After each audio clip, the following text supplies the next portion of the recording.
Devil May Cry 1 begins with a text crawl giving a basic rundown of the events that have happened years prior. Basically, Twiglegs over here decides that being a dirty demon was no good, so he decided to wake up to justice and face the Demon Legion alone. He did so until he died. His name was Sparta, that is literally it. This opening text crawl doesn't really serve as much as far as the overall plot, it's essentially just to show you who Sparta is and that he's got a thing for really big swords. DMC then really begins when Not Trinity comes falling like a bat out of hell into the middle of some nondescript street, and right in front of the game's namesake, the demon-killing handyman shop known as Devil May Cry. Leather Boots then knocks on the door using a specific knock. Whoa, slow down, babe.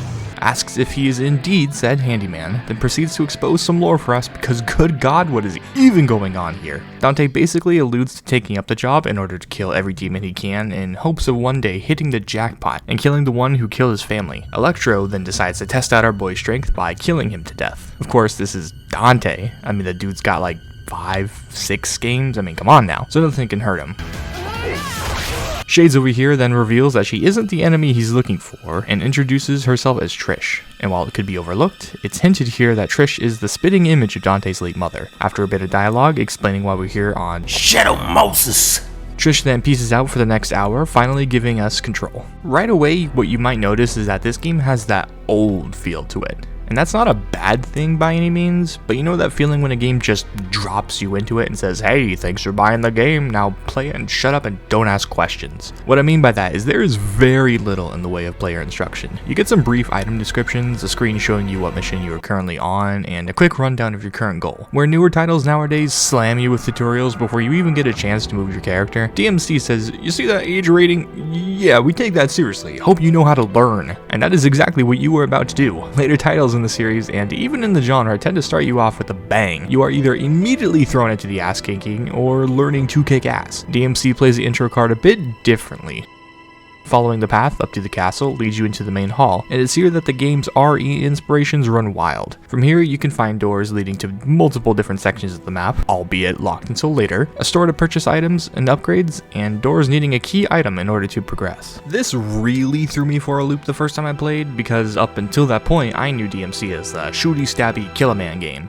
But here I was, stumbling around the foyer, trying to understand how to move in this space. It's here that you'll run into some red orbs, the game's overall currency, similar to halos or coins or what have you, but it can also be used as a way to open certain doors. All of this comes together to show you how Dante moves around the world, how the dynamic camera system works, and how you can use the map to navigate. Once you collect your orbs and work your way around the castle, coming across some bodies that absolutely are not going to get up, you'll undoubtedly be pressing some buttons and learning what each does. It's fairly simple, all things considered, but that doesn't mean there isn't any depth to it either. You have a simple attack button, a fire button, a jump button, and a lock-on button. At first, this took a bit of time to get used to, given that the games I was used to, I didn't need to focus on a single target. I could just whoop ass at basically any angle, and if they tried to get a little handsy, a little fancy, or a little stupid, I could just dodge out of harm's way with little penalty. This all goes away when those bloody puppets, okay, yeah, that makes sense, get up and start slashing ass.